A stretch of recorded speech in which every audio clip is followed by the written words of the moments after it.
শিক্ষা সংক্রান্ত গুরুত্বপূর্ণ আপডেট পেতে অবশ্যই চ্যানেলটিকে সাবস্ক্রাইব করুন। পাশে থাকা বেল আইকনটিতে অবশ্যই ক্লিক করুন। নমস্কার, আপনি দেখছেন শুভেন্দু একাডেমিক ইউটিউব চ্যানেল। রাজ্যের প্রাথমিক এবং হাই স্কুলগুলো খোলা নিয়ে খুবই গুরুত্বপূর্ণ একটা আপডেট দেখুন। কমেছে দহন, ছুটি শেষ করে স্কুল খোলার দাবি। কি বলা হয়েছে দেখুন। রাজ্যে গ্রীষ্মের দহন কমতেই গরমের ছুটি বাতিল করে ফের স্কুল খোলার দাবি করেছে বঙ্গীয় প্রাথমিক শিক্ষক সমিতি এবং পশ্চিমবঙ্গ প্রধান শিক্ষক সমিতি।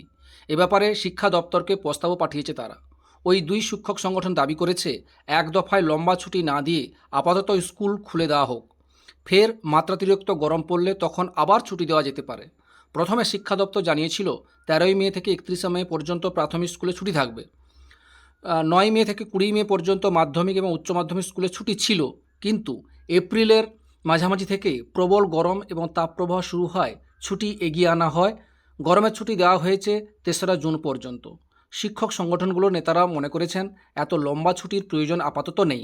বঙ্গীয় প্রাথমিক শিক্ষক সমিতির সাধারণ সম্পাদক আনন্দ হুন্ডা বলেন, এখন গরম অনেক কমেছে, ঝড় বৃষ্টি হচ্ছে, তাই স্কুল খুলে দেওয়াই যায়। ফের তীব্র গরম পড়লে কয়েকদিন স্কুল ছুটি দেওয়া যেতে পারে। পশ্চিমবঙ্গ প্রধান শিক্ষক সমিতির সাধারণ সম্পাদক কৃষ্ণাংশু মিশ্র জানান, উচ্চ মাধ্যমিক স্তরে সেমিস্টার পদ্ধতি চালু হয়েছে, পাঠ্যক্রম বদলেছে। এখন গরম না থাকলেও গরমের ছুটির জন্য স্কুল বন্ধ রাখলে পড়াশোনার ক্ষতি হবে। এই ছিল একটা আপডেট, আপনাদের সঙ্গে শেয়ার করলাম। ভিডিওটি দেখার জন্য অসংখ্য ধন্যবাদ, এবং অবশ্যই আপনারা কমেন্ট করে জানাবেন স্কুল খোলা রাখা ভালো না বন্ধ থাকবে, সেটা নিয়েই আপনারা অবশ্যই কমেন্ট করবেন। ভালো থাকুন, সুস্থ থাকুন, ধন্যবাদ।